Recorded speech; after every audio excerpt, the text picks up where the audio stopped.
بسم اللہ الرحمن الرحیم۔ آپ سورۃ البقرہ پڑھتے ہیں۔ البقرہ کا معنی ہے گائے۔ یہ قرآن کی سب سے بڑی سورت ہے۔ اس کی 286 آیات اور 40 رکوع ہیں۔ آپ سوچتے ہوں گے اللہ رب العالمین نے قرآن کی سب سے عظیم اور قرآن کی سب سے بڑی سورت کا نام البقرہ کیوں رکھا ہے؟ اس لیے رکھا ہے کہ اس میں گائے کا ایک واقعہ ہے۔ اور وہ واقعہ کیا ہے؟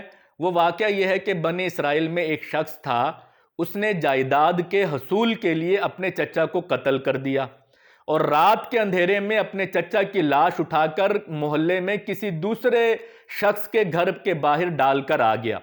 جب صبح ہوئی تو اسی بھتیجے نے جس شخص کے گھر کے باہر لاش پھینکی تھی اسی پر الزام لگا دیا کہ اس نے میرے چچا کو قتل کیا ہے۔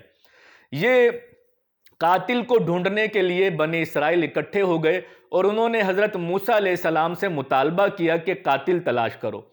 حضرت موسیٰ علیہ السلام نے اللہ رب العالمین سے دعا کی تو اللہ رب العالمین نے بنی اسرائیل کو حکم دیا کہ وہ گائے ذبح کریں اور گائے کا گوشت اس مقتول کو ماریں۔ وہ مقتول زندہ ہو کر خود بتائے گا کہ میرا قاتل کون ہے۔ بنی اسرائیل نے بڑی ہٹ درمی کی، لیکن بالآخر انہوں نے گائے کو ذبح کیا اور گائے کا گوشت مقتول کو مارا تو مقتول زندہ ہو گیا اور اس نے بتایا کہ اس کا قاتل اس کا بھتیجا ہے۔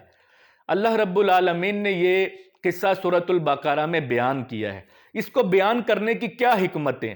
اس کو بیان کرنے کی سب سے پہلی حکمت یہ ہے کہ بنی اسرائیل صدیوں سے مصر میں رہ رہے تھے، اسی وجہ سے وہ بچھڑے کو اپنا معبود سمجھنے لگے تھے اور مقدس سمجھنے لگے تھے۔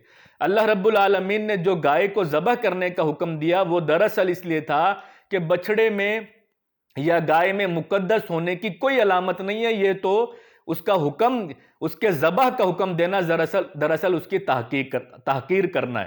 اور اللہ رب العالمین نے یہ جو واقعہ اس طرح سے کہ مقتول زندہ ہوا اور اس نے اپنے قاتل کا بتا دیا، یہ بھی ایمان کو پختہ کرنے کی ایک علامت تھی کہ انسانوں کے دلوں میں یہ یقین پختہ نہیں ہوتا کہ انسان مر جائے گا اور مرنے کے بعد اللہ پھر اس کو زندہ کرے گا اور پھر حساب و کتاب ہوگا۔ تو یہ جو مقتول زندہ ہوا اور اس نے زندہ ہو کر قاتل کے بارے میں بتا دیا، یہ دراصل یہ حکمت ہے اور سبق ہے میرے اور آپ کے لیے کہ اللہ رب العالمین جب چاہے انسانوں کو، مردوں کو زندہ کر سکتا ہے۔